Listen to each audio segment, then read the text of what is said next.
Shalom, selamat pagi, selamat hari Minggu. Sebelum kita mulai ibadah kita, saya mau menyapa teman-teman yang ada di Tiongkok. Shalom, selamat pagi. Teman yang ada di Indonesia, saudara-saudara yang di Amerika, Australia, dan di negara bagian lainnya. Selamat bergabung. Tuhan memberkati kita dan melindungi kita dimanapun saudara semuanya berada. Mari kita berdoa. Sebelum kita memulai ibadah kita, mari kita berdoa, buka hati dan pikiran kita. Tuhan Yesus, puji dan syukur kami panjatkan kehadirat-Mu, di mana pada pagi hari ini Tuhan masih memberikan kami kesempatan untuk memuji memuliakan nama-Mu. Tuhan, kiranya di ibadah kami pagi ini, Tuhanlah yang hadir, Tuhanlah yang memimpin kami dan memberkati kami semuanya. Tuhan, kami serahkan semuanya ke dalam tangan-Mu, urapi kami dengan kasih-Mu. Terima kasih Tuhan. Terima kasih Yesus. Amin. Mari kita sama-sama yang menang di dalam nama Tuhan Yesus. Mari kita sama-sama menyanyikan pujian ini. Ku menang, ku menang. Aduh, saya tidak mau diri nih, mau semangat, sudah semangat 45.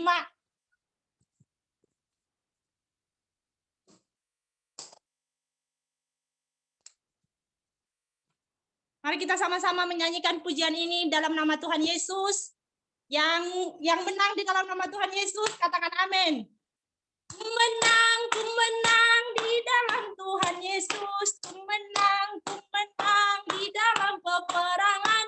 Ku menang atas segala sedan. Haleluya, haleluya, ku menang. Ku menang bersama Yesus Tuhan. Ku menang bersama di dalam peperangan. Ku menang atas segala sedan. Haleluya, haleluya, ku menang. Haleluya, Dia bangkit. Haleluya, Dia hidup. Haleluya, Dia naik. Roh Kudus turun. Ku menang bersama Yesus Tuhan.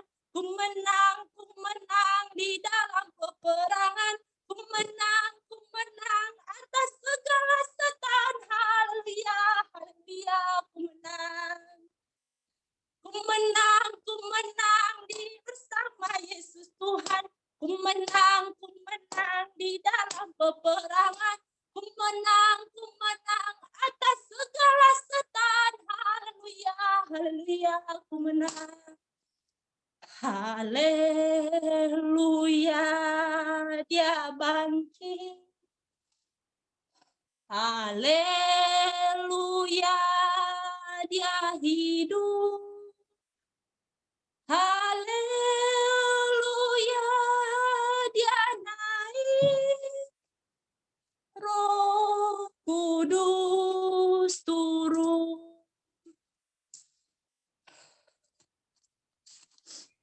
Amin. Bangkit, serukan nama Yesus. Bangkit. Mari kita bangkit, serukan nama Yesus. Bangkit, serukan nama Yesus. Maju, nyatakan kuasanya. Kita buat iblis gemetar, kalahkan tipu dayanya dengan kuasa namanya. Nama siapa? Nama Yesus. Menara yang kuat. Nama Yesus, kota benteng yang teguh. Nama Yesus,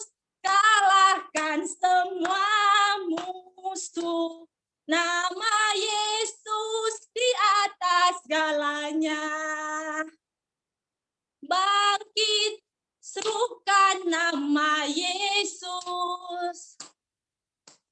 Maju, nyatakan kuasanya.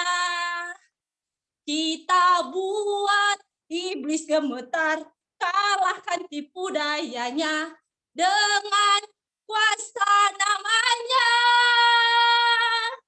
Nama Yesus, menara yang kuat. Nama Yesus, kota benteng yang teguh. Nama Yesus, kalahkan semua musuh. Nama Yesus di atas segalanya. Nama Yesus, menara yang kuat. Nama Yesus, kota benteng yang teguh. Nama Yesus, kalahkan semua musuh. Nama Yesus di atas segalanya. Haleluya. Nama Yesus, di dalam nama Yesus, apapun yang ada di dalam hidup kita, pergumulan kita, kita pasti menang. Yang percaya katakan amin. Tuhan Yesus memberkati kita semua, melindungi kita selama kita percaya di dalam nama Yesus. Segala masalah apapun, kita pasti menang. Kalahkan apapun yang terjadi dalam hidup kita, dalam nama Yesus, di dalam nama Yesus, dalam nama Yesus. Tuhan Yesus, kami percaya di dalam nama-Mu selalu ada kemenangan. Di dalam nama-Mu, di dalam nama-Mu saja kami akan bangkit, kami kelahkan apapun yang terjadi dalam hidup kami yang membuat kami lelah letih. Tuhan, ini hidup kami, inilah kami, anak-anak-Mu, datang menyembah, memuji, memuliakan nama-Mu. Tuhan, kiranya pujian kami berkenan di hati-Mu, menyenangkan hati-Mu Tuhan. Tuhan,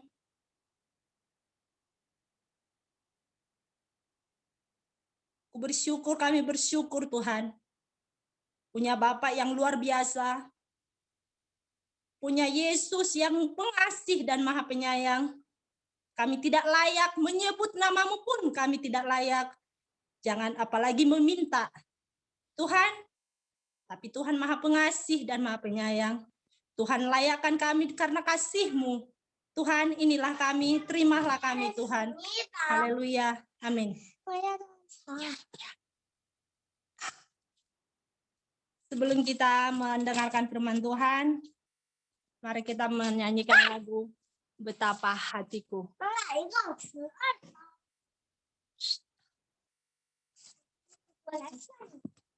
Betapa hatiku berterima kasih, Yesus. Kau memilikiku, Kau mengasihiku. Betapa hatiku berterima kasih, Yesus. Kau mengasihiku,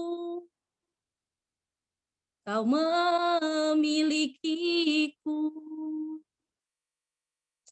Hanya ini Tuhan persembahanku, segenap hidupku, jiwa dan ragaku. Sebab tak ku miliki harta kekayaan yang cukup berarti itu ku persembahkan. Hanya ini Tuhan permohonanku, terimalah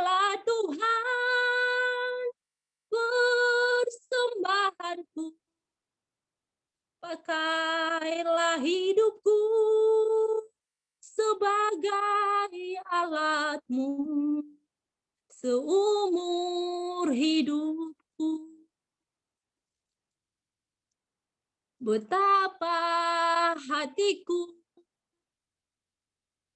berterima kasih, Yesus. Kau mengasihiku, Kau memilikiku. Hanya ini Tuhan permohonanku, segenap hidupku, jiwa dan ragaku. Sebab tak miliki harta kekayaan yang cukup berarti untuk ku persembahkan.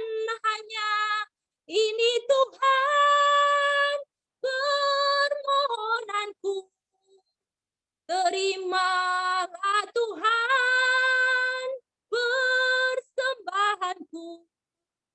Pakailah hidupku sebagai alatmu seumur hidupku.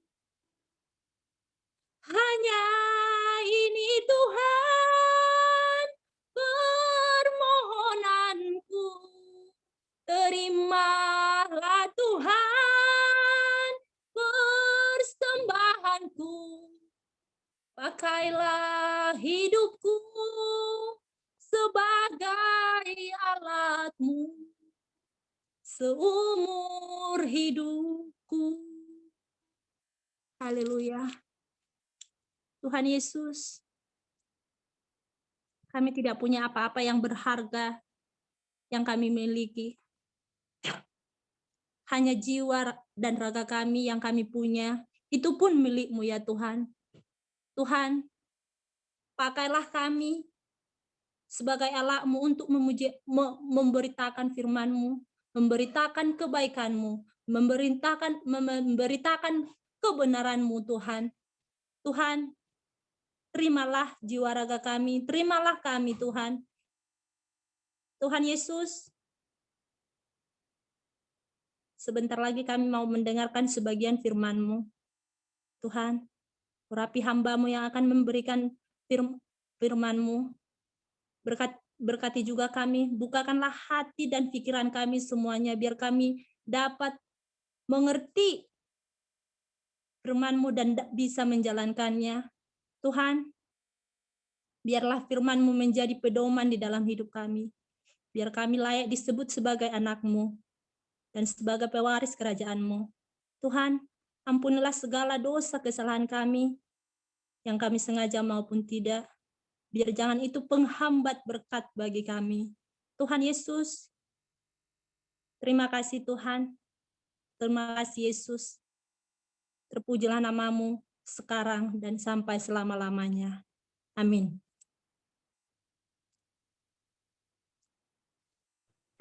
Saya serahkan ke Pak Ben. Oke.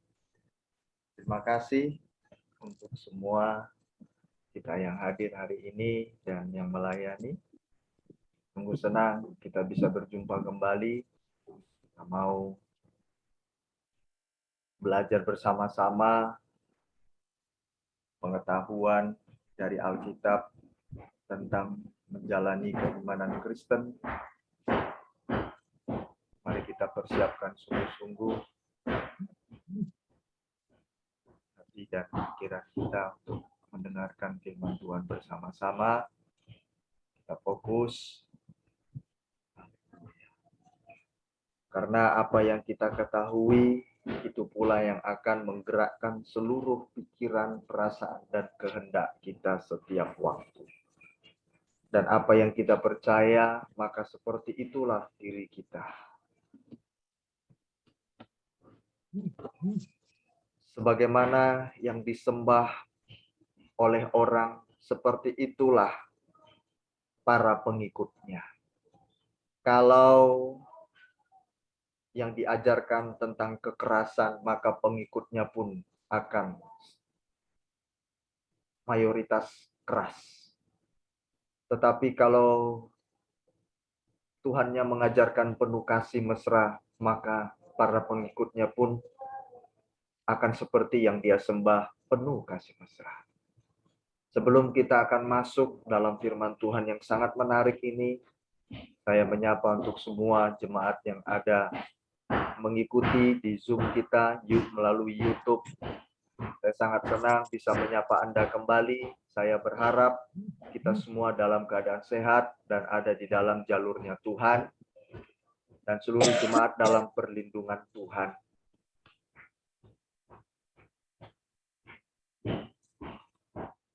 Haleluya. Terima kasih Tuhan.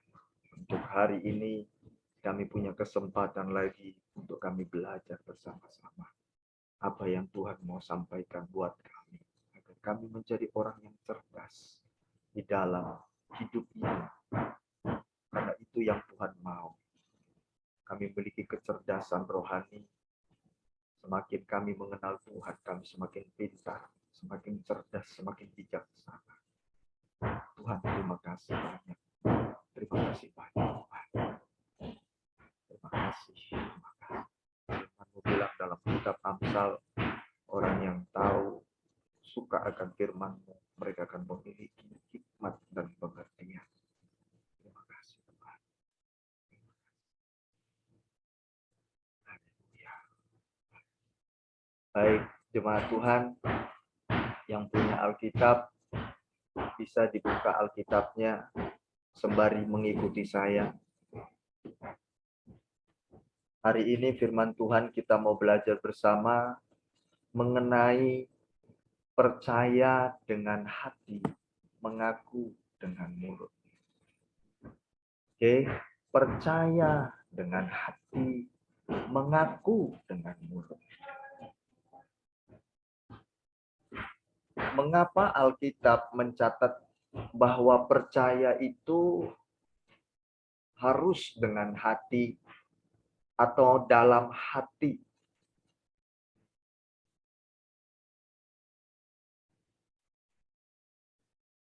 Ini sangat penting untuk kita sama-sama menyerap firman Tuhan ini. Dalam Roma pasal 10 ayat yang ke-10. Karena dengan hati orang percaya dan dibenarkan. Dan dengan mulut orang mengaku dan diselamatkan. Sekali lagi saya baca. Karena dengan hati orang percaya dan dibenarkan. Dan dengan mulut orang mengaku dan diselamatkan. Jemaat Tuhan, ada yang akan kita terima, yaitu dibenarkan oleh Tuhan dan diselamatkan oleh Tuhan. Kalau kita mau dibenarkan oleh Tuhan dan diselamatkan oleh Tuhan, ada dua hal, yaitu kita harus percaya dengan hati. Yang kedua, mengaku dengan mulut. Kalau mau dibenarkan dan diselamatkan ada dua, harus percaya dengan hati dan mengaku dengan mulut. Bahasa sederhananya, kalau kita percaya penuh, di dalam hati kita, maka kita dibenarkan dalam pandangan Allah. Lalu kita mengaku dengan terus terang bahwa kita ini pengikut Yesus, maka kita sudah diselamatkan. Saya akan mengartikan apa percaya dengan hati, jemaat Tuhan. Tuhan, terima kasih hari ini. Berbicaralah, urapi hamba. Kami mau mendengarkan. Percaya dengan hati sangat penting Alkitab muat di dalamnya. Karena ini berbicara tentang bobot dari percaya. Dan bobot dari pengakuan kita. Karena segala sesuatu kalau tidak berdasarkan hati, baik itu ucapan maupun tindakan, bobotnya itu kurang. Kalau kita sembarang ngomong, tidak berbobot, tidak ada isinya, maka perkataan kita kosong, tak bernilai. Termasuk mengungkapkan perasaan terhadap seseorang, pasangan hidup, atau orang yang sedang berpacaran. Kalau hanya berbicara dengan ungkapan tanpa melibatkan hati, maka ucapannya itu bobotnya kosong. Kalau kita benar-benar mencintai pasangan kita, kita mengucapkan I love you, baik mau bahasa Inggris, mau bahasa Chinese, Mandarin, bahasa Jawa, Batak, semuanya itu sama saja. Kalau cuma berkata bukan berdasarkan hati, bobotnya tidak ada.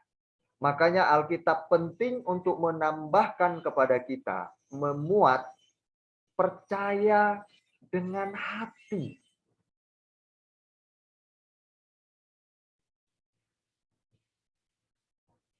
Orang percaya dengan hati itu berbeda dengan orang percaya karena KTP atau karena turun-temurun.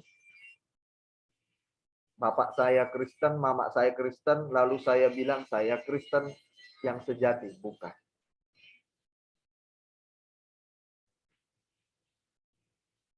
Orang percaya bukan bergantung pada KTP. Bukan.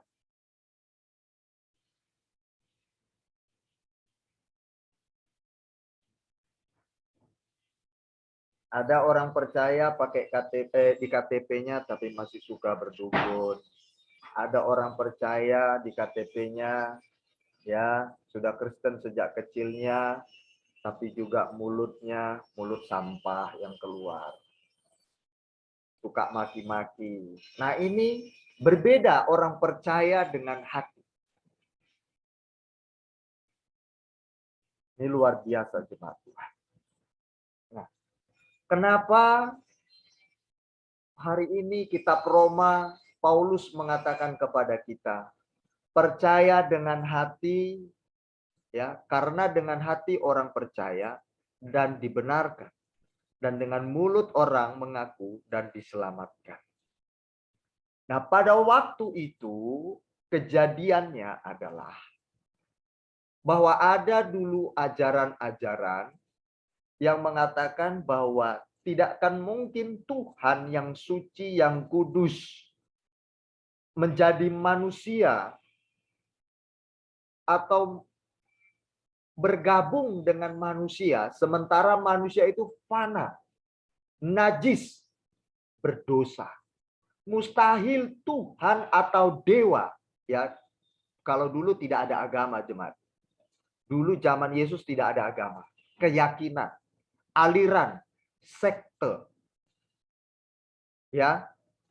Setelah diresmikan supaya menjadi tertib, dijadikanlah Islam, Kristen itu jadi agama Hindu dan Buddha. Makanya dibuat A dan Gama. Artinya A itu adalah tidak, Gama itu adalah kacau. Jadi supaya tidak kacau, makanya dibentuklah agama Kristen, Islam, Hindu, Buddha menjadi sebuah agama. Supaya orang mengetahui, oh Kristen, mereka ini pengikut Yesus, tata cara ibadahnya mendengarkan Injil, beribadahnya seperti ini, seperti itu. Oh itu Kristen. Jadi orang tahu, jadi tertib. Makanya dijadikanlah agama. Kalau dulu tidak ada agama, sekte, aliran. Makanya dibilang Kristen. Kristen itu bukan agama, tapi pengikut Yesus. Aliran pengikut Yesus. Aliran yang mengikuti ajaran Yesus. Perkataan Yesus, teladan Yesus. Makanya dikatakanlah Kristen. Jadi kalau kita disebut Kristen, berarti kita pengikut Yesus. Harus mengikuti ajaran dan teladannya. Bukan agama. Kalau seandainya lah hakikat Kristen itu dilakukan oleh orang percaya, pengikut Yesus, itu sangat manis sekali. Karena agama orang berkelahi, karena agama orang bunuh-bunuhan, karena agama orang saling menjatuhkan satu dengan yang lain. Jadi seolah-olah agama perusak bangsa dan negara. Keharmonisasian secara sosial, secara masyarakat menjadi rusak gara-gara agama. Seharusnya esensi agama itu adalah yang mengajarkannya bagaimana. Contoh kalau Yesus hidup di dalam, Yesus mengajarkan kasih, Yesus mengajarkan pengampunan, Yesus mengajarkan apa lagi? Kehidupan suci. Maka kita harus mengikuti apa yang diajarkannya. Dan yang dilakukan Yesus. Itulah Kristen yang sesungguhnya, hakikatnya.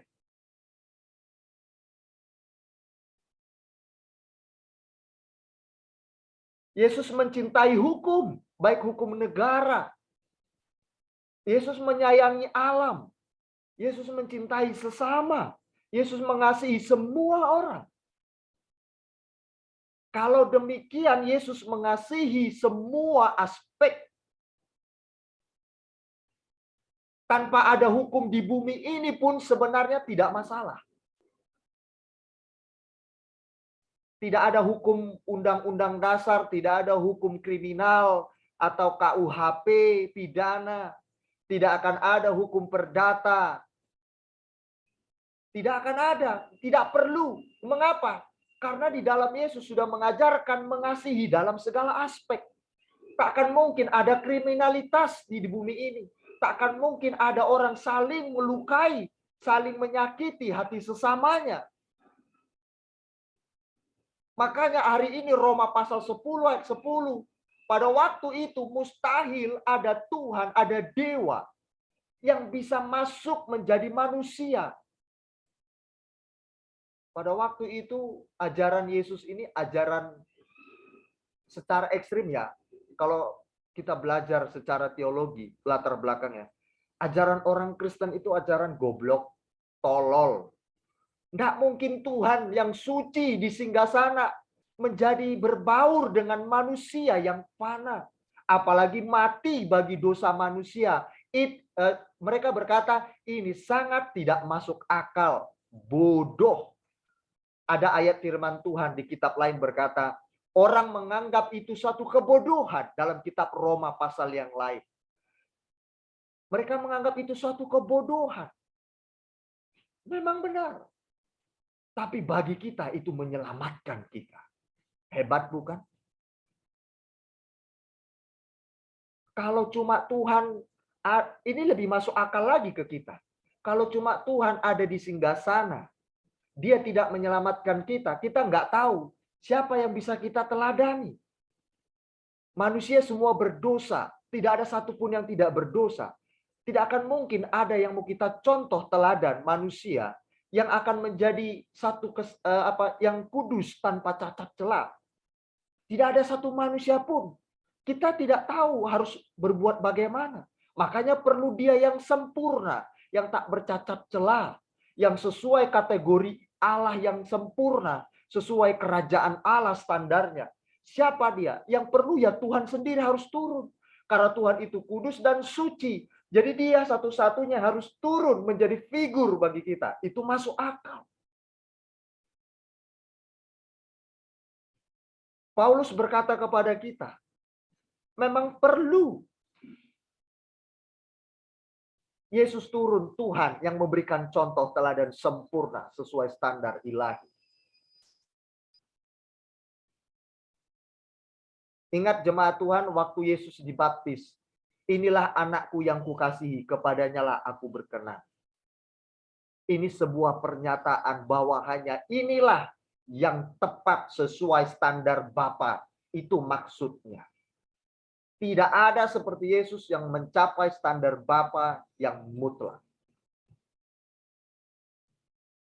Kalau dulu banyak penasehat, banyak para filsuf banyak penganut-penganut dewa-dewi mengajarkan tentang kebaikan. Mengajarkan nasihat-nasihat bagaimana bermoral baik. Banyak sekali. Makanya Paulus berkata, percaya dengan hati. Percaya kepada siapa? Yesus. Yesus menunjukkan moral yang benar, yang sempurna di hadapan Bapa. Bukan cuma baik. Kalau baik itu masih kelas bawah, dasar. Makanya Roma pasal 12 ayat 1 dan 2. Apa yang baik, apa yang berkenan dan sempurna. Baik itu kelas dasar. Orang Kristen tidak cukup hanya dengan baik. Karena baik belum tentu berkenan di hadapan Bapa. Belum tentu. Secara pandangan umum, orang mencuri demi kebaikan itu baik. Semua pandangan religi itu sangat menerima hal itu.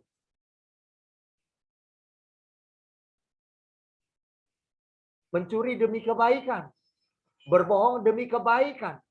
Tapi ajaran Kristen tidak ada berbohong demi kebaikan. Makanya tidak cukup baik. Baik itu standar bawah paling dasar. Orang Kristen harus berkenan. Belum tentu baik itu berkenan di hadapan Bapa. Nah, cara yang baik dan yang berkenan itu standarnya Yesus. Kalau ya, katakan ya. Kalau tidak, katakan tidak. Kalau berbohong itu tidak baik, jangan lakukan. Titik. Oh, demi kebaikan tidak ada. Titik. Kok ekstrim gitu? Mau kelas bawah aja atau mau naik sampai kepada kesempurnaan? Level Kristen itu harus tinggi. Nggak bisa nggak? Loh, berbohong demi kebaikan, Pak Pendeta. Nggak bisa. Kalau mau jadi Kristen mengikut jejak Yesus. Berbohong ya berbohong. Berbohong dusta, titik. Menurut juga pandangan-pandangan umum yang saya lihat dan saksikan. Kalau orang telah mendapatkan berbuat dosa, apalagi berzina, dia dirajam pakai batu sampai mati. Karena apa? Melenyapkan orang-orang supaya jangan berzina. Tapi ajaran Yesus tidak seperti itu. Kita lihat di Alkitab. Orang Yahudi waktu itu kedapatan orang sedang berzina harus dirajam pakai batu. Mereka pikir itu hukum orang baik. Menurut mereka itu hukum yang sangat baik di hadapan Allah dengan membunuh orang yang berbuat dosa berzina. Menurut baik, tapi menurut Yesus itu tidak standarnya. Beda bukan? Jadi katakan ya bila ya, katakan tidak bila tidak.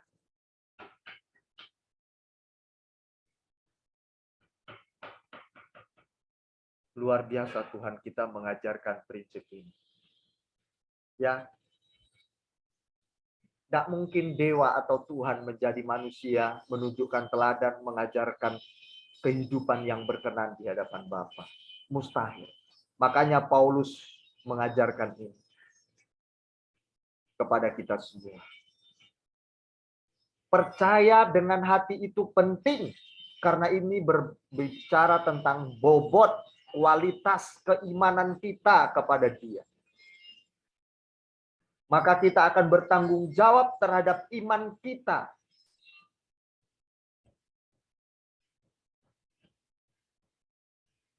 Kita bertanggung jawab terhadap iman kita. Karena kita bawa, kita pikul reputasi Yesus Kristus dalam diri kita sebagai orang Kristen. Saya akan sampaikan arti percaya dengan hati. Semuanya, baik pekerjaan pun, kalau kita bekerja tanpa standar ukuran hati landasannya, maka kita bekerja asal-asalan. Bekerja kita nggak punya kualitas. Bekerja kita lakukan dengan sembarangan. Itu sudah teruji. Sudah teruji jemaat Tuhan. Orang yang bekerja bukan berdasarkan hati. Orang yang menikah bukan berdasarkan hati. Cuma mata saja. Lihat ganteng, lihat kaya, ukurannya begitu. Mohon maaf, pernikahan seperti ini. Mohon maaf, semaaf-maafnya, murahan. Kenapa?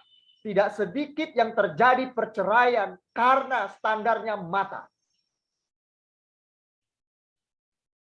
Kalau kaya, disambut suaminya, istrinya dengan baik. Tapi begitu jatuh miskin, tak punya apa-apa, mereka diceraikan. Ini murahan bobot pernikahan. Mohon maaf, sampah pernikahan seperti ini. Kualitasnya maksud saya. Alkitab yang bilang, nanti jemaat buka dalam Roma, semua buka. Lebih parah. Kalau tidak berbobot, mohon maaf, itu tidak punya nilai. Sampah, tak berkualitas. Murahan. Nah, ini yang saya tekankan kepada kita semua. Dengan begitu kita akan bertanggung jawab memberikan yang terbaik bagi Tuhan, bagi sesama. Baik kata-kata kita pun akan berkualitas kepada sesama kita. Bukan yang kosong. Percaya dengan hati kepada Tuhan Yesus. Bahwa dia benar-benar memberikan hidupnya bagi kita. Saya akan sampaikan kepada kita. Ternyata kata percaya jemaat Tuhan, di situ adalah homologeo. Homologeo, tahu nggak? Anda pernah dengar kata homo ya? Jemaat Tuhan. Homologeo. Homo itu berarti sama. Sejenis. Kalau ada orang, kalau kita berkata homoseks, pernah kita dengar? Berarti berhubungan seks sesama jenis. Nah, tapi ini homologeo. Artinya sepakat, sama, sejalan, setuju, respect. Nah, orang yang percaya dengan hati itu ternyata kalau kita percaya kepada Yesus, kita setuju, kita sepakat. Dengan demikian kita akan respect. Itu baru namanya orang Kristen. Setuju dengan perkataan Yesus. Setuju dengan firman Tuhan Yesus. Sepakat. Ayo kita sejalan. Sejenis. Sealiran. Apa yang Yesus katakan kita ikuti. Baru demikian kata Alkitab. Orang yang percaya dengan hati. Dia dibenarkan. Bagaimana kita membuktikan kita percaya, kita respect, sepakat dengan perkataan Yesus dengan tindakan kita. Itu baru kita dibenarkan oleh Tuhan. Kalau tidak, kita nggak dibenarkan oleh Tuhan. Apa yang kita punya iman kita, kalau kita nggak disertai dengan perbuatan, kita nggak dibenarkan. Sekalipun pendeta, sekalipun pelayan, majelis. Kita bilang kita mengasihi sesama, tapi kita membenci sesama. Kita nggak dibenarkan. Perkataan kita kosong. Kita berkata kita mau memberi yang terbaik buat Tuhan, buat sesama. Tapi kita nggak melakukannya. Kita nggak memberi yang terbaik buat Tuhan. Termasuk waktu. Termasuk telinga kita. Perkataan kita dengan sesama. Kita bilang kita beragama, kita bertuhan. Kita nggak dibenarkan kalau kita nggak sesuai dengan tindakan kita. Kita nggak dibenarkan. Nggak mungkin dibenarkan. Aku udah Kristen sejak kecil. Aku udah sampaikan firman, tapi nggak sesuai dengan perbuatan. Kita nggak dibenarkan. Berarti kalau nggak dibenarkan, kita disalahkan. Nah, kalau kita salah, meskipun kita beragama, emang kita masuk surga. Kita ngomong tapi kita nggak melakukannya. Ya nggak mungkin. Surga mana itu? Emang surga punya kakek kita apa? Suka-suka kita melakukan pelanggaran, suka-suka kita hidup menyakiti hati orang lain. Mulut kita ngomongin orang. memfitnah. Terus kita bilang kita masuk surga, yang penting beriman kepada Yesus. Alkitab tidak mencatat demikian. Percaya dengan hati standarnya. Bukan standar murahan. Malu. Homologeo. Sejalan. Percaya dengan hati. Sepakat, setuju. Respect.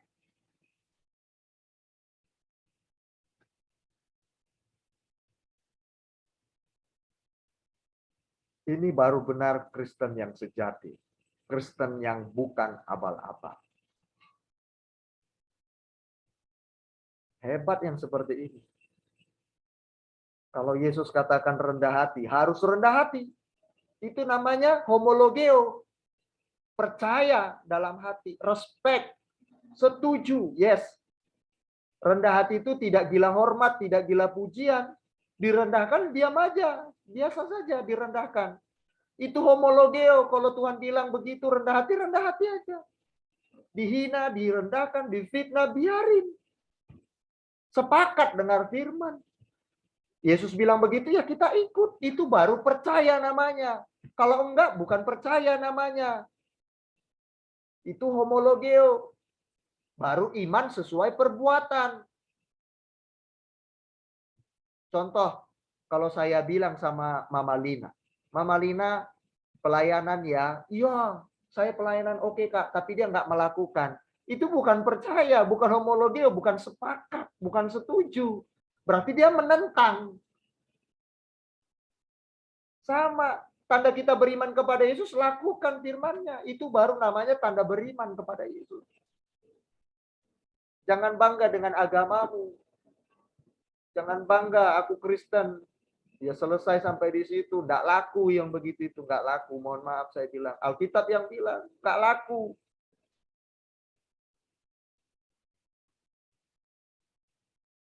Nanti baca lagi di kitab Roma. Itu sangat mengerikan ekstrim pernyataan Paulus.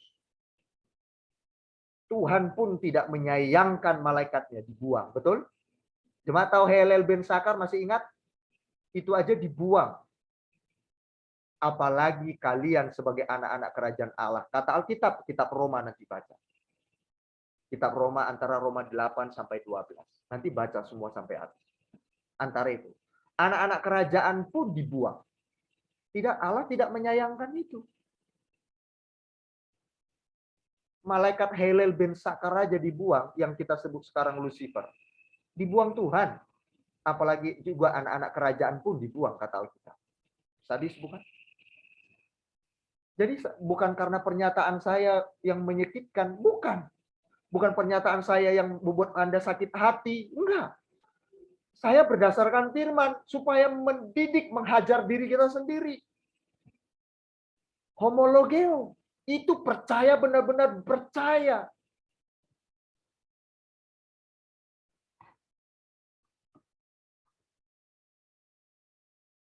Percaya dengan hati. Kenapa dengan hati? Karena hati adalah sentral manusia. Sentral untuk menerima segalanya. Mau disaring atau diterima bulat-bulat, itu dari hati. Orang berniat jahat itu dari hatinya. Orang berniat untuk mengasihi sesamanya itu dari hati. Jadi makanya standarnya hati. Lakukan berdasarkan hati. Jadi percaya itu di hati, bukan percaya di mulut. Makanya Alkitab mengajarkan kita hari ini bersama-sama, percaya itu dengan hati, bukan dengan mulut. Kalau mulut itu nanti mengaku. Pakai mulut mengaku. Kalau percaya bukan pakai mulut. Jangan kita sebagai orang Kristen, ya kamu percaya Tuhan, ya percaya. Mengaku mulut saja itu, percaya dalam mulut. Bukan. Percaya itu dari hati. Dengan hati kita percaya. Mengakui baru pakai mulut. Tinggal kita lihat kehidupan kita selama ini setiap hari. Termasuk orang-orang di sekitar kita. Baik itu majelis, pengurus, baik jemaat. Apakah selama ini cuma pakai mulut saja dia berkata aku percaya. Percaya bukan pakai mulut, tapi hati.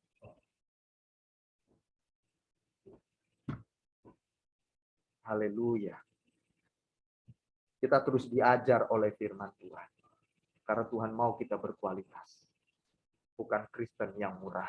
Amin. Bukan Kristen yang murah. Karena Kristen murahan itu hanya ada di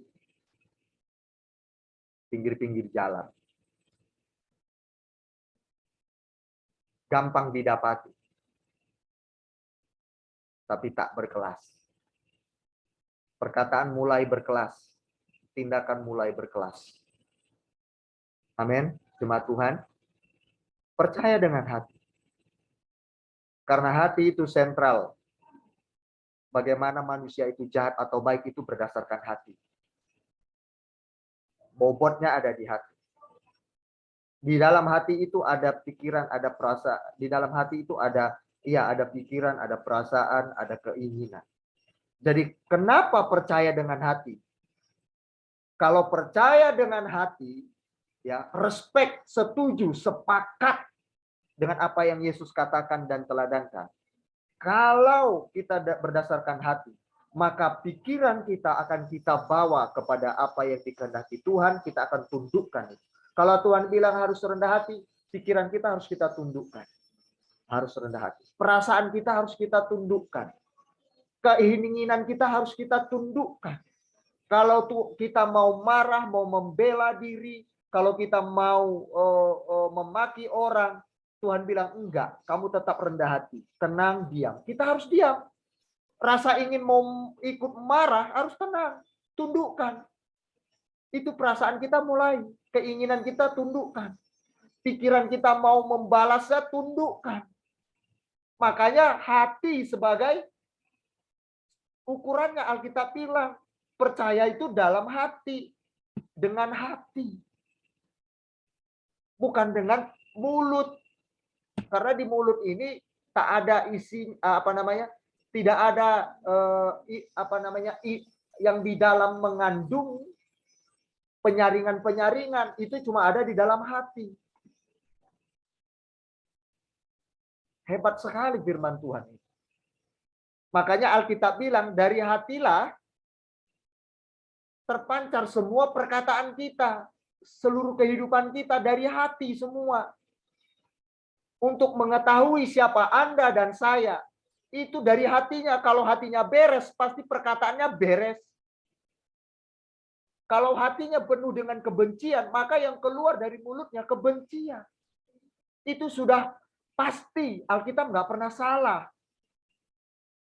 Termasuk pekerjaan. Kalau di hati ini sudah ngedumel, sudah sakit hati terhadap pemimpin, terhadap bos, tuan kita udah sakit hati terhadap seseorang, cara kerja kita pun asal-asalan, itu pasti tidak mungkin salah. Anda membenci ipar Anda, mertua Anda, keponakan Anda, orang tua Anda, suami Anda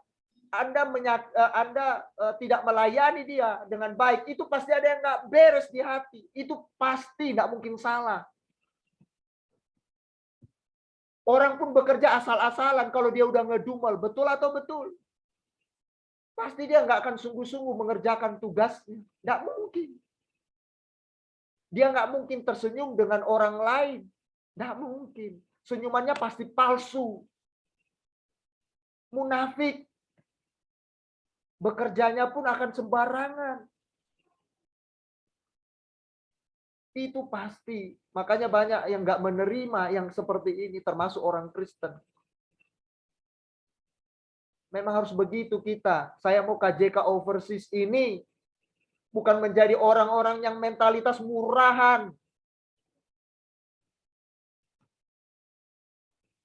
Yang penting terima gaji. Mohon maaf, murahan seperti itu. Bukan terima gaji. Mohon maaf, mental sampah seperti itu. Saya nggak mau KJK Overseas seperti itu. Kita mau menjadi orang berkualitas. Bukan cuma secara kerohanian. Di dunia pekerjaan pun berkualitas. Di situ orang melihat bahwa kita benar pengikut Yesus. Cara kerja yang bagus. Termasuk berpasangan hidup. Jangan pasangan hidup yang bermental murahan kita. Hargai pasangan hidup. Cintai dengan sungguh-sungguh. Jangan curangi dia. Menikah bukan main-main, menikah bukan percobaan. Emang barang apa dicobai setelah nggak suka dibuang.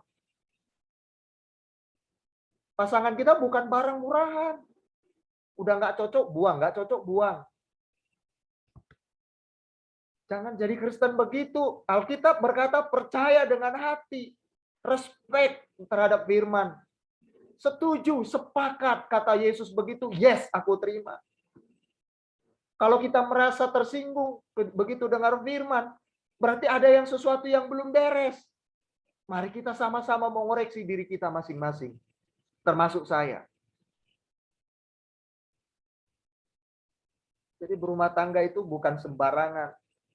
Gak cocok aku denganmu. Mana ada yang cocok? Laki-laki dan perempuan. Kelaminnya aja udah beda. Apalagi wataknya. Ya berbeda. Beri yang terbaik buat pasangan. Kalau hati kita beres, pasti kasih yang terbaik buat siapa saja. Betul, jemaat Tuhan? Contoh sederhana. Misalkan Mama Gio. Kalau Mama Gio dikasih uang, apalagi banyak, hatinya beres. Jangankan soal kopi. Bisa dikasihnya entah apa-apa ditambah-tambahi sama Mama Gio. Bisa ucapan selamat pagi bertambah, bisa disediakannya lagi roti. Itu kalau udah beres. Apalagi melihat duit merah, duit gede diterima, aman sudah dapur. Ibaratnya begitu, aman sudah. Apa-apa pun bisa ditambah-tambah. Betul kalau udah beres? Tapi coba kalau nggak beres. Sayang, misalkan suaminya, siapkan dulu aku kopi misalkan. Ambil sendiri. Punya kaki, punya tangan, ambil sendiri. Karena nggak beres. Bisa-bisa nanti salah ambil. Bukan gelas yang diambil tapi ceret kegedean gitu. Karena udah jengkel. Saya pernah mengalami itu jemaat. Karena udah jengkel di hati, saya salah bertindak. Salah mengambil barang. Memang sengaja juga saya. Karena udah jengkel, nggak beres di hati. Jadi melayani itu nggak segenap hati. Benar sekali Alkitab ini. The best lah pokoknya. The best sekali lah. Nggak, kalau kita berani jujur, kita akan berkata, itu betul Tuhan Yesus. Itu saya. Itu saya Tuhan.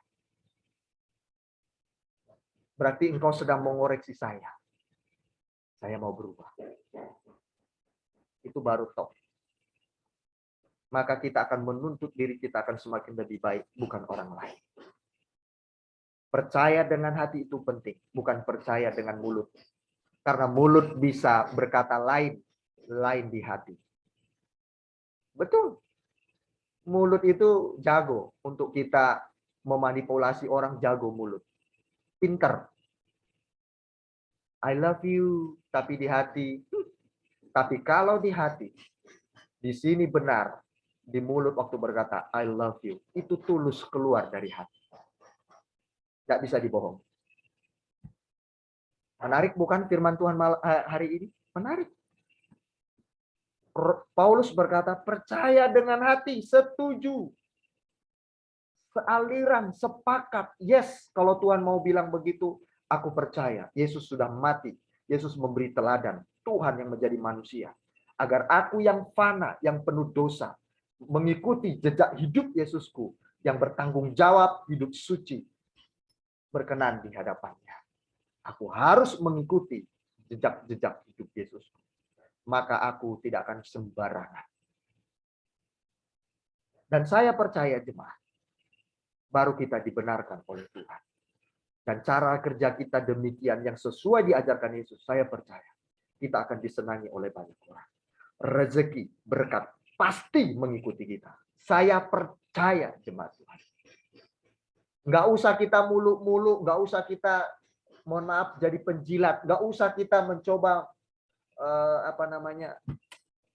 berbuat curang supaya menguntungkan diri kita. Nggak perlu. Tapi dengan kualitas yang diajarkan Yesus hari ini bagi kita, saya percaya orang akan tertarik dengan kinerja kita. Kita bisa naik pangkat dengan sendirinya karena berdasarkan pengamatan logika, cara kualitas kita bekerja, dilihat oleh bos kita, tuan kita, masyarakat umum, orang tertarik dengan kita. Berkat pasti menyusul. Tidak mungkin tidak. My God is not a liar God. Tuhanku bukan Tuhan pembohong. I believe. Dan saya menikmatinya sekarang, jemaat.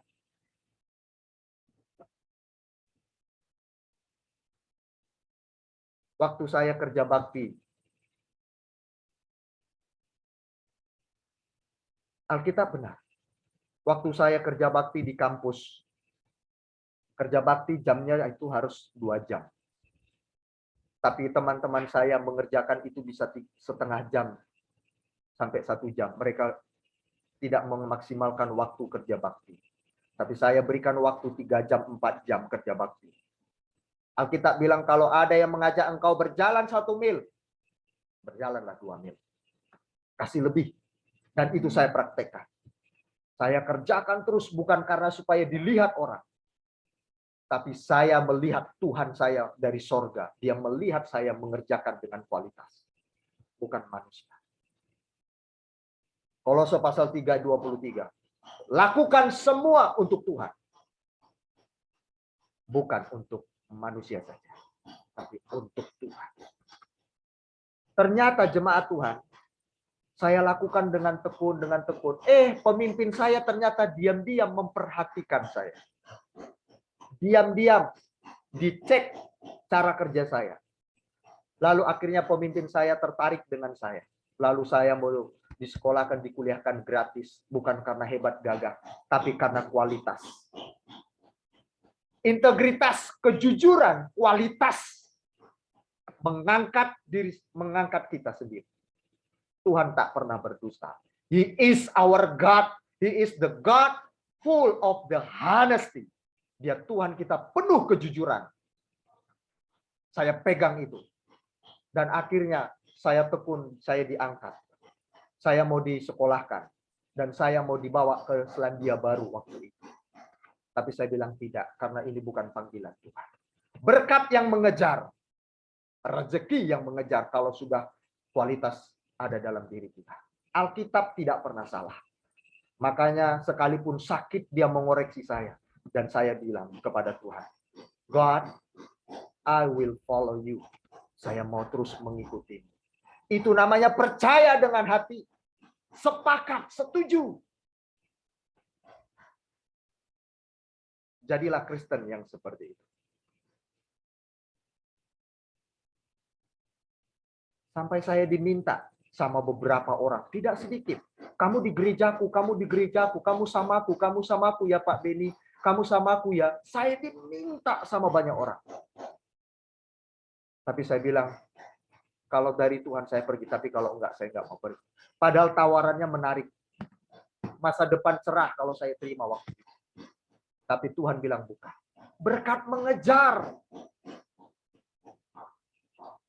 Percaya dengan hati. You agree with the words of God. Mari kita setuju dengan perkataan Tuhan. Sejalan. Kita percaya dia mati bagi kita. Dia memberikan teladan buat Anda dan saya. Yang mengajarkan kita hidup yang sejati. Baca nanti Kolose 3:23. 1 Korintus 10 ayat 31. Jika engkau makan atau minum, lakukanlah semuanya untuk Tuhan. Makan minum aja lakukan untuk Tuhan. Biar jangan sembarangan cara makan minum kita. Semua lakukan untuk Tuhan. Biar jangan sembarangan kita makan. Lakukan semua seperti untuk Tuhan. Disakiti, dihianati, dikecewakan, tetap lakukan yang terbaik karena aku melakukannya untuk Tuhan. Aku nggak dihargai, dianggap sampah. Tetap lakukan semua untuk Tuhan. Alkitab yang bilang Kolose 3:23 dan 1 Korintus 10 ayat 31. Itu Kristen yang benar-benar Kristen, percaya dengan hati. Mari kita sekarang renungkan firman bersama-sama. Apakah selama ini kita benar setuju terhadap firman, respect atau tidak? Kalau belum, mari kita sama-sama. Yuk kita respect, setuju terhadap firman. Amin jemaat Tuhan. Percaya dengan hati. Yang kedua, mengaku dengan mulut. Ternyata kata mengaku di sini itu sama ternyata. Homologio. Mengaku di sini ternyata itu mengakui jujur mengungkapkannya. Yes, aku pengikut Yesus. Yes, aku mau melakukannya. Mengakui, homologio, jujur mengungkapkannya, menyatakannya. Kalau aku cinta kamu, ya cinta. Kalau aku nggak suka kamu, ya nggak suka. Harus begitu, kan mengakui. Mengaku dengan mulut. Namanya mengakui berarti itu dari dasar hati. Alkitab berkata, jika percaya dengan hati, dia dibenarkan. Kalau kita melakukan firman, apa yang kita dengar, kita lakukan, kita dibenarkan Tuhan. Benar, ini anakku. Aku mengasihi Tuhan, aku melakukan firman-Nya. Baru Tuhan berkata, yes, engkau anakku. Baru ketika misalkan Sally, dia hidup dalam firman, dia jujur. Dia berkata, aku anak Tuhan. Lalu Tuhan berkata, yes, kau anakku. Karena dia jujur mengakui. Karena dari tindakannya, Tuhan berkata, yes, ini anak. Maka kita diselamatkan. Kita sudah diselamatkan. Karena dari pengakuan kita melakukannya. Atau dari pendengaran kita melakukannya. Itu homologio. Hebat Tuhan kita.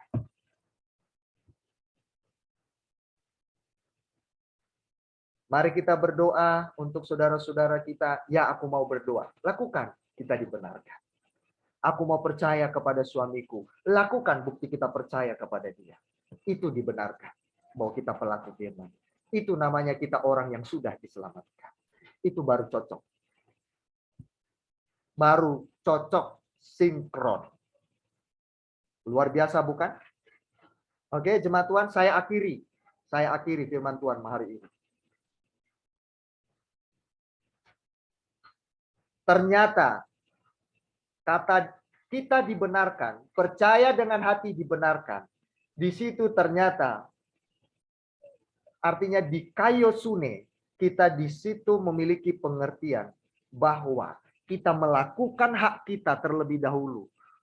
Dan kita harus hanya taunya melakukan hak, bukan menuntut kewajiban.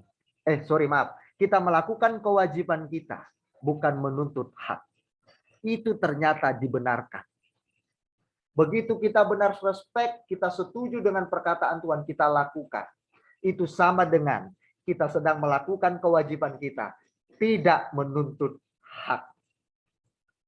Saya bilang, Tuhan, kok firman-Mu kok sangat apa ya? Kalau orang Jawa bilang kayak abot, tapi sebenarnya enggak. Susah Tuhan. Harus menghajar diri sendiri, tapi memang benar. Orang yang percaya dengan hatinya dia dibenarkan, itu sesungguhnya dia sedang melakukan terus kewajibannya, bukan haknya. Ya ampun, saya bilang Tuhan, kasih yang enak dikit dong. Kasih yang lemah lembut, yang halus dikit dong Tuhan. Tapi ya memang itu cuma. Ya ampun, orang Kristen ini taunya melakukan kewajiban, bukan hak. Ya ampun, saya pikir Tuhan, ternyata hak itu dari Tuhan. Ya ampun, saya pikir. Ternyata di kaiosune dibenarkan itu sama dengan ekuitas, jemaat Tuhan. Ekuitas itu begini. Aduh Tuhan. Kita ini hak-hak kita dikurangi. Kewajiban kita yang wajib kita lakukan. Saya bilang, ya ampun Tuhan. Ya hak itu ya dari Tuhan nanti. Ya Bapak, itulah orang Kristen pengikut Yesus. Ya ampun. Jadi jemaat, mari kita melayani. Taunya melayani, memberikan kewajiban kita kepada sesama kita. Baik pelayanan, baik rumah tangga, baik di mana kita bekerja. Taunya lakukan kewajiban. Yang terbaik. Itu yang Tuhan mau. Baru Alkitab berkata, benar, percaya dengan hati. Kita respect, kita setuju. Kita dibenarkan oleh Tuhan. Artinya apa? Benar-benar kita diakui oleh Tuhan. Yes, ini anak. Yes, ini pengikutku. Baru kita mengakui, Tuhan, aku anak. Aku pengikutmu. Lalu Tuhan bilang, betul itu nak. Engkau pengikutku. Jujur engkau mengakuinya. Bahwa engkau benar-benar anakku. Itu baru kata mengaku dengan mulut. Karena sudah kita lakukan dari dasar hati kita yang terdalam. Baru itu benar-benar menjadi anak-anak kerajaan Allah. Kualitas orang Kristen pengikut Yesus yang sejati. Amin. Tuhan memberkati kita semua. Selamat menikmati firman Tuhan. Memang sakit, memang tajam. Tapi itulah firman. Saya percaya segala sesuatunya yang dikatakan firman, kalau kita respon, kita akan berbuah manis. Dan orang lain akan menikmati hidup kita. Terlebih Tuhan. Dalam Matius pasal 7. Anda akan lihat, kalau tidak salah ayat 21. Tidak semua orang berseru-seru kepadaku, Tuhan, Tuhan, akan masuk dalam kerajaan Allah. Tidak semua. Ya, yang berseru Tuhan, Tuhan. Loh, berarti tidak semua orang yang beriman, yang berkata imanku yang benar, Tuhanku yang benar. No, no, no, no. Tetapi mereka yang melakukan kehendak Bapakku yang di sorga. Melakukan kehendak Bapa yang masuk dalam kerajaan sorga. Yang melakukan kehendaknya, artinya apa? Berarti Tuhan menikmati buah hidup kita. Beliau menikmati, jadi jangan kepedean. Orang Kristen jangan kepedean, apalagi pendeta, majelis pengurus. Aku ini udah pendeta, aku ini udah majelis, aku ini udah pelayan Tuhan. Kalau hidup kita nggak bisa dinikmati oleh Tuhan, mohon maaf, jangan harap masuk kerajaan sorga. Alkitab yang bilang. Dalam bahasa ekstrimnya, mimpi. Mimpi, sorga bukan punyanya pendeta, sorga bukan punyanya orang Kristen. Sejak kecilnya, tidak. Sorga itu punyanya orang yang melakukan kehendak Bapa di sorga, yang hidupnya bisa dinikmati oleh Bapa. Kalau nggak dinikmati, mohon maaf, tak ada kerajaan sorga buat kita. Mimpi akan masuk ke sana. Ya, jemaat Tuhan, ini sangat tajam, tapi yang terpenting kita bahagia, kita sama-sama nanti berjumpa di langit baru dan bumi baru. Kita bergembira bersama karena kita sudah dilatih, dididik oleh Tuhan. Tidak apa-apa. Yohanes pasal 15 ayat 1 sampai 8. Orang yang mau berbuah, dia akan dipotong, dibersihkan. Dipotong tidak enak, jemaat. Tersayat-sayat hati kita, ditegur oleh firman. Dipotong sakit. Makanya untuk menghasilkan buah firman Allah harus mengalami sakit. Namanya dikoreksi. Ditegur oleh firman. Ya sakit. Tapi hasilnya kita berbuah lebat. Kita dinikmati Tuhan. Dan kita bersama dalam keabadian, kebahagiaan, langit baru, dan bumi baru. Dan kita akan melakukan segala sesuatu dengan penuh tanggung jawab dan kualitas. Dan menyadari bahwa kita ini membawa jati diri kita sebagai anak-anak Tuhan. Maka kita akan selalu berhati-hati dalam bertindak, berkata-kata. Kita akan selalu memberi yang terbaik. Puji Tuhan. Mari kita berdoa. Bapa di surga, terima kasih untuk firman-Mu yang kami sudah dengar pada siang hari ini. Tuhan, Tuhan. Bapa, terima kasih Engkau mengajarkan kami benar-benar standar quality kerajaan surga yang begitu tinggi nilainya. Thank you, God. Dan disinilah kami memahami, ternyata carilah dahulu kerajaan Allah dan kebenarannya, maka semuanya akan ditambahkan kepadamu. Disinilah kami tahu, ketika hidup kami sudah berkualitas menghasilkan buah, maka kami akan dinikmati oleh banyak orang. Dan di saat itu pula, berkat-berkat, rezeki, hak kami, tanpa kami menuntut hak, dengan sendirinya akan mengikuti kehidupan kami. Berkat itu akan menyusul. Father, thank you so much. Engkau memberikan kami kunci-kunci keberhasilan. Kunci-kunci kesuksesan ilahi yang luar biasa. Tuhan, Tuhan. Kalau ada di antara kami yang mendengarkan firman Tuhan pada siang hari ini, kami merasa tergores hati kami. Tidak apa-apa. Itu berbicara kepada kami. Karena orang yang mau berbuah lebat, dia akan dipotong, dibersihkan, kata firman-Mu. Dan kami siap untuk dibersihkan. Dan kami akan menerima, menghasilkan buah-buah lebat. Dan Tuhan Yesus bisa menikmati buah kami. Terima kasih Tuhan, terima kasih. Ternyata di dalam Matius pasal yang ke-7, Alkitab bilang bahwa kami tidak cukup bertuhan, beriman. Karena tidak semua orang berseru Tuhan, Tuhan akan masuk dalam kerajaan Bapa di surga. Tapi mereka yang melakukan kehendak Bapa. Itu kata firman. Tuhan, terima kasih. Kami tidak bangga ketika kami hanya cukup bertuhan saja. Karena bertuhan pun ada yang tidak masuk surga. Tuhan, terima kasih.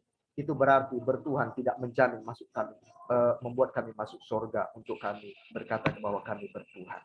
Tetapi justru ketika kami bertuhan akan membawa, memimpin kami seperti apa yang kami percayai, yaitu Tuhan kami Yesus. Thank you, God. Terima kasih untuk firman yang manis. Saya sangat suka Tuhan firman-Mu hari ini. Meskipun saya ditegur, saya juga sedang dikoreksi oleh firman-Mu.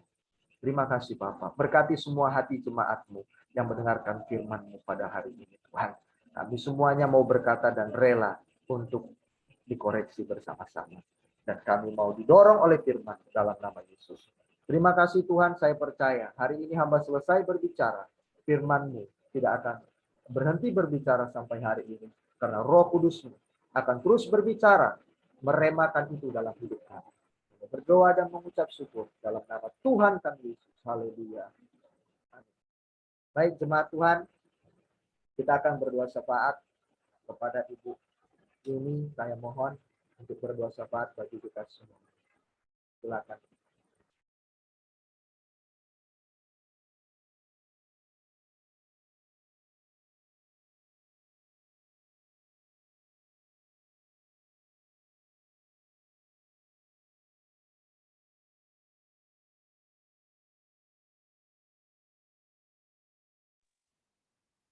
Bu Yuni, buka dulu itunya, suaranya, Kak.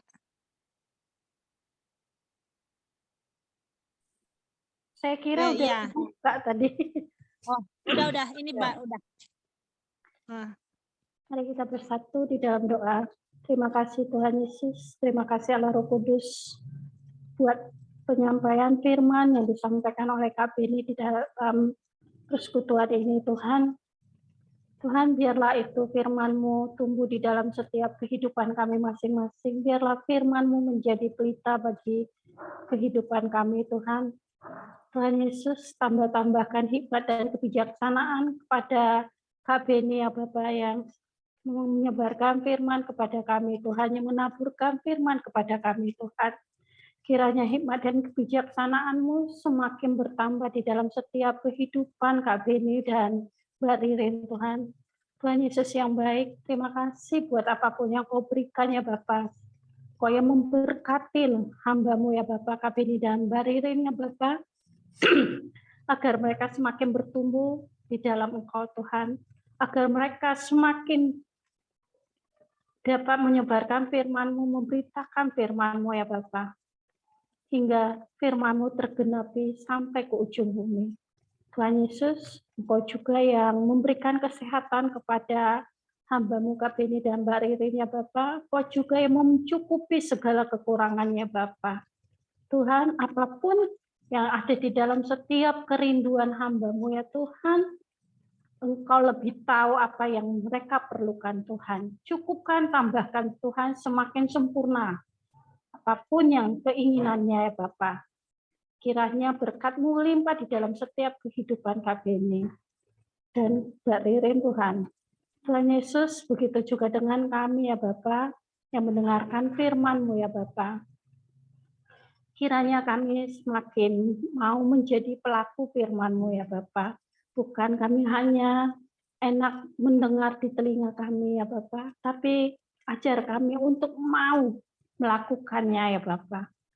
Mulailah dari hati kami masing-masing, mulailah dari diri kami masing-masing, agar Engkau tampak di dalam setiap kehidupan kami, Tuhan. Tuhan Yesus, pada pagi hari ini ya Bapa, hamba-Mu mengangkat berkat untuk bangsa kami tercinta ini, bangsa Indonesia, Tuhan. Hamba-Mu memberi shalom kepada bangsa kami ini ya Bapa, bangsa yang kami cintai, tanah air kami ini, Tuhan. Engkau yang memberkati pemerintahan bangsa Indonesia ya Bapak. Engkau yang mencurahkan hikmat dan kebijaksanaan kepada bangsa kami, bangsa Indonesia ya Bapak. Engkau yang melepaskan setiap permasalahan-permasalahan di dalam bangsa kami ini Tuhan. Sehingga bangsa kami, bangsa yang mampu berdiri tegak berhadapan di hadapan-Mu ya Tuhan. Bangsa kami mampu melakukan pemerintahannya ya Bapak. Tuhan Yesus, jadikan pemerintahan kami yang takut akan Engkau Tuhan. Berikan hikmat dan kebijaksanaan setiap pemimpin-pemimpin yang ada di bangsa Indonesia ini. Tuhan, dari atas sampai ke bawah ya Bapak. Dan kami rakyatnya ya Tuhan, kami bisa bertumbuh bersama-sama ya Bapak. Sehingga kemuliaan-Mu tampak untuk bangsa kami ya Bapak. Tuhan Yesus yang baik, kami juga memberkati setiap bangsa-bangsa yang ada di muka bumi ini ya Bapa. Kau yang memberkatinya Bapa, curahkan berkat melimpah kepada bangsa-bangsa di dunia ini ya Bapa. Sehingga api kemuliaan-Mu tampak di dalam setiap bangsa-bangsa di dunia ini ya Bapa. Sehingga muka bumi ini semuanya penuh dengan kemuliaan-Mu saja Tuhan. Tuhan Yesus, bagi kami yang ada sakit, yang saat ini punya permasalahan, Engkau juga yang menghibur setiap kami ya Bapak, Engkau juga yang menyembuhkan setiap kami ya Bapak. Engkau juga yang menyelesaikan permasalahan-permasalahan di dalam setiap hidup kami ya Bapak. Engkau berkati kami semuanya Bapak. Kini kami mau menyelesaikan persekutuan kami ini, tapi biarlah itu tidak hanya berhenti di sini saja ya Tuhan. Jadikan itu kami semakin berapi-api Tuhan. Dan nanti sore Bapak, kami juga akan mengikuti ibadah persekutuan ini ya Tuhan. Engkau juga yang hadir di dalam ibadah persekutuan kami ini Tuhan.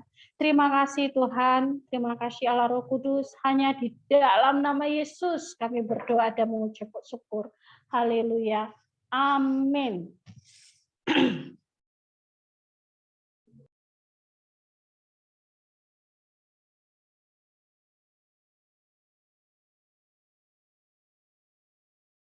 Suara Kak Beni nggak ada. Oke, terima kasih Bu Ini. Kita akan segera mengakhiri ibadah kita hari ini. Mari kita sekali lagi berdoa. Kita akan mengakhiri. Bapak, terima kasih. Kami kembalikan segala pujian hormat bagi-Mu dari awal sampai akhir. Tuhan menyertai semua ibadah kami. Dan kami akan berpisah satu dengan yang lainnya. Tuhan, saya percaya semua kami yang hadir pada hari ini tidak sia-sia mendatangkan kebaikan untuk bagi kami. Terima kasih Bapak. Ini doa dan ucapan syukur hamba-Mu. Sebelum kami berpisah satu dengan yang lain, Tuhan kami memohonkan berkat yang daripada-Mu. Mari angkat tangan sedang jemaat Tuhan. Hati kita sungguh-sungguh.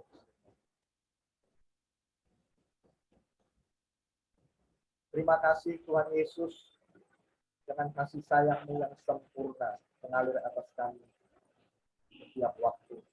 Dan oleh Bapa dalam anugerah-Nya serta Roh Kudus yang terus menuntun, menghibur, memberikan kekuatan bagi kami untuk menghadapi setiap pergumulan dalam hidup yang menuntun kami pada firman-Nya sampai kepada kesempurnaan yang dikehendaki atas kami. Malah berkat ini di dalam satu nama Tuhan Yesus Kristus. Haleluya. Amin.